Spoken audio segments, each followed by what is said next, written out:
நண்பர்களே, நம்ம வாழையில கேட்டிங்கன்னா ஒரு அற்புதம் நிகழ்ந்திருக்கு. அந்த அற்புதம் என்னன்னு கேட்டிங்கன்னா, அது எனக்கு ரொம்ப மகிழ்ச்சியா இருக்குது. ஏன்னா, இந்த வாழைய வந்து நம்ம வந்து ரொம்ப பராமரிப்பு பண்ணி, நெறைய பாதுகாப்பு பண்ணோம். எல்லாம் பண்ணி, அப்புறம் நெறையாது வேட்டையாடிச்சு இந்த மழையில. அப்புறம் நம்ம உரம் போட்டது எல்லாம் நெறைய பக்குவமா பண்ணி, இன்னைக்கு கொஞ்சம் நமக்கு ஒரு சந்தோஷமா இருக்குது. அது என்னன்னு கேட்டிங்கன்னா, அந்த சந்தோஷத்த சொல்ல முன்னாடி ஒரு இது சொல்லிக்கிறேன். பார்த்தீங்கன்னா, நம்ம தினக்கூலிக்கு போறவங்க வந்து தினம் தினம் சம்பளம் வாங்கிருவாங்க. அதே மாரி தான் வாரக்கூலிக்கு போறவங்க வந்து பார்த்தீங்கன்னா, அந்த வாரம் முழுக்க கஷ்டப்பட்டு வார கடைசியில தான் அந்த சேலரி கிடைக்கும்போது ஒரு சந்தோஷம் கிடைக்கும். அதே மாரி அந்த மாச சம்பளத்துக்கு போறவங்களும், அந்த மாதம் 1ஆம் தேதியில ஆரம்பிக்கக்கூடிய சேலரியோட நம்ம கையில் இருக்கிறது வந்து அதே மாதிரி மாத எண்டில் இருக்காது. அந்த மாத எண்டில் ஒரு 10 நாள் 12 நாள் நம்ம கையில் இருக்கவே செய்யாது. அந்த நேரத்தில் அந்த ஒரு சேலரி போடுறாங்கன்னா அந்த சேலரி போட்டது தான் நமக்கு வந்து ஒரு மிகப்பெரிய ஒரு மகிழ்ச்சியாக இருக்கும். அதே மாதிரி தான் விவசாயிகளுக்கு என்ன ஒரு மகிழ்ச்சின்னு கேட்டிங்கன்னா, அந்த தான் பயிரிட்ட ஒரு நெற்பயிரோ சரி வாழையோ சரி, இப்போ வாழைன்னு கேட்டிங்கன்னா அந்த வாழை கண்ணை ஊன்னுலேருந்து 2 தடவையாவது மினிமம் 2 தடவையாவது பட்டம் கொத்தி போட்டிருக்கணும். அந்த பட்டம் கொத்துறங்கிறது அந்த கண்ணை சுற்றி பாரணிச்சிருக்கணும். அதுதான் பட்டம் கொத்துறங்குது. அதுக்கப்புறம் பார்த்தீங்கன்னா மேக்ஸிமம் எத்தனை தடவை கொத்தலாம். அது வந்து நம்ம புல் வளர்கிற பொறுத்து, தண்ணி பாய்க்கிறத பொறுத்து.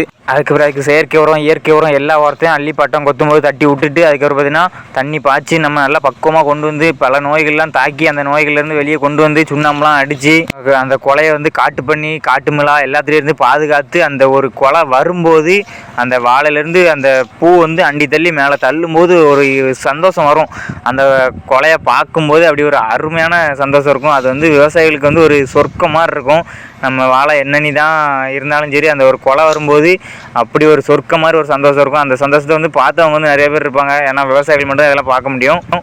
எல்லாம் ஓகே, இதெல்லாம் பார்த்துட்டு அந்த லாபம் இல்லாமல் அந்த கொலையை வந்து அரை இடத்துக்கு தட்டி விடும்போது தான் நமக்கு அந்த ஒரு மனசு கஷ்டம் இருக்கும். அதெல்லாம் ஒரு பக்கம் இருக்கட்டும். இந்த தடவை இல்லைன்னா அடுத்த தடவை லாபம் சொல்லி போயிடலாம். அப்படி தான் அந்த வாழை வந்து 125 வாழை இருக்குது. 125 வாழைக்கும் என்னென்ன பண்ணணுங்கிறத நுணுக்கமாக போட்டிருக்கேன் வீடியோவில். இந்த 125 வாழைக்கும் கன்று போட்ட அடுத்த நாள் உரம் போட்டதுலேருந்து செயற்கை உரம் 2 மூடை யூரியா, அப்புறம் காம்ப்ளெக்ஸ் எல்லாம் என்னெல்லாம் போட்டோமோ அப்புறம் எத்தனை தடவை பட்டம் கொத்தணும், அப்புறம் பார்த்தீங்கன்னா அந்த பண்ணி எத்தனை பண்ணி வந்துச்சு, அந்த பண்ணிலேருந்து எப்படி காப்பாற்றணும் எல்லாத்தையுமே ஃபுல்லாக வீடியோ போட்டிருக்கேன்.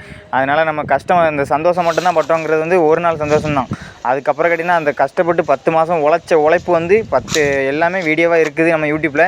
அப்படி யாருக்கும் தெரியல அப்படின்னா அந்த வீடியோவில் வந்து கருத்தில் சொல்லுங்கள். நான் உங்களுக்கு டேரெக்டாக அந்த வீடியோ வந்து அனுப்பி விட்றேன். ஓகேவா? தேங்க்யூ. இதே மாதிரி இன்னொரு 1/2 மணி நேரத்தில் பார்க்கலாம். நம்ம வீடியோ பிடிச்சா லைக் பண்ணுங்கள், ஷேர் பண்ணுங்கள், சப்ஸ்கிரைப் பண்ணுங்கள். உங்கள் ஃப்ரெண்டுக்கும் லைட்டாக தட்டி விட்ருங்க. Thank you guys.